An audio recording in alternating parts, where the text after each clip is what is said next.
Welcome to Saga's lifestyle. இன்றைக்கி நம்ம வீட்டில் இருக்கிற புது வரவுகளை பார்க்கலாம். நிறைய பாத்திரங்கள் வாங்கியிருக்கேன் மீனாட்சியில்.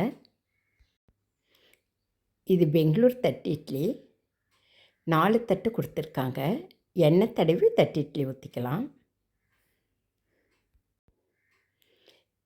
எனக்கு சாதம் வடிக்கணும்னு அவ்வளோ ஆசை. ஆனால் வடிக்கிறப்ப கொஞ்சம் பயமாக இருக்கும். இதுலேயே சாதம் வடிக்கலாம். இந்த பாத்திரம் அதுக்கு தான் கொடுத்துருக்காங்க. தேவையான அளவு ரைஸ் போட்டு லாக் இருக்குது, அதை லாக் பண்ணிக்கிட்டோமா. அவங்களே ஒரு பாத்திரம் கொடுத்துருக்காங்க. அந்த பாத்திரத்தில் அப்படியே வடிச்சிடலாம். ரொம்ப ரொம்ப ஈஸி. இதுலேயே இன்னொரு ஈஸி மெத்தடும் கொடுத்துருக்காங்க, அதையும் காமிக்கிறேன். சாதம் வெந்தது இப்படி வடித்து விட்டுட்டா போதும்.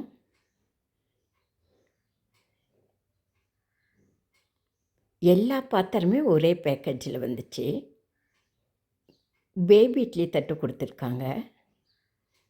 தேவையான அளவு நம்ம செஞ்சுக்கலாம். 4 பேபி இட்லி தட்டு கொடுத்துருக்காங்க.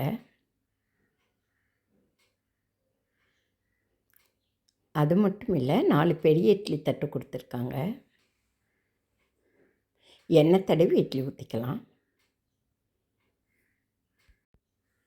ஒரு இட்லி பாத்திரமும் கொடுத்துருக்காங்க. அதில் 4 இட்லி தட்டு இருக்குது. 16 இட்லி செய்யலாம். எண்ணெய் தடவி செஞ்சுக்கலாம். அது மட்டும் இல்லை, இதில் ரைஸும் வைக்கலாம். லாக் பண்ணி ரைஸ் வடிக்கிறத பார்த்தோம். இது அதை விட ஈஸியாக செய்யலாம். இந்த பாத்திரத்தில் ரைஸ் போட்டு தேவையான அளவு தண்ணி ஊற்றி மூடி போட்டு வேக விடணும். மீனாட்சியில் ஆன்லைன்லேயும் பர்ச்சேஸ் பண்ணலாம், நேரடியாகவும் போய் பர்ச்சேஸ் பண்ணலாம். நாங்கள் ஆன்லைனில் தான் இது வாங்கியிருக்கோம். ஆனால் நேரடியாகவும் நிறைய தடவை இந்த கடைக்கு போயிருக்கிறோம். ஆன்லைன்லேயும் நிறைய பொருட்கள் அவங்கக்கிட்ட வாங்கியிருக்கோம். சாதம் ரெடியானதும் அந்த பாத்திரத்தை எடுத்துடலாம். கஞ்செல்லாம் கீழே நின்றோம். இது ஆவியில் வேக வைக்கலாம். கப் இட்லியும் 8 இட்லி கொடுத்துருக்குறாங்க. எண்ணெய் தடவி இந்த இட்லி ஊற்றினோமா கப் இட்லி ரெடி ஆகிடும். ஆவியில் வேக வைக்கிற எல்லாமே இல்லை, ஈஸியாக வேக வச்சுக்கலாம். மொமோஸ் செய்யலாம். ஸ்வீட் கார்ன், சக்கரவள்ளிக்கிழங்கு, மரவள்ளிக்கிழங்கு எல்லாமே வேக வச்சுக்கலாம். ரைஸ் வேகும்போது இது மேலே வச்சு ஆவியில் வேக வைக்கிறதெல்லாம் வேக வச்சுக்கலாம். ஈஸியாக வேலை முடிஞ்சிடும். 5 நிமிஷத்தில் ரெடி ஆகிடும்.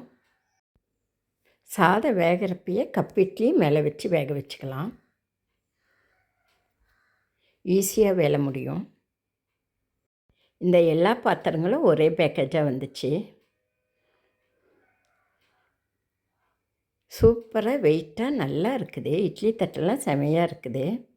எல்லா பாத்திரங்களுமே நல்லா வெயிட்டாக இருக்குது.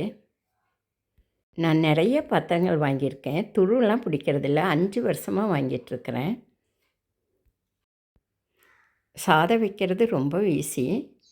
வெந்துருச்சான்னு பார்த்துட்டு எடுத்துட வேண்டியது தான். கஞ்செல்லாம் கீழே நின்றும்.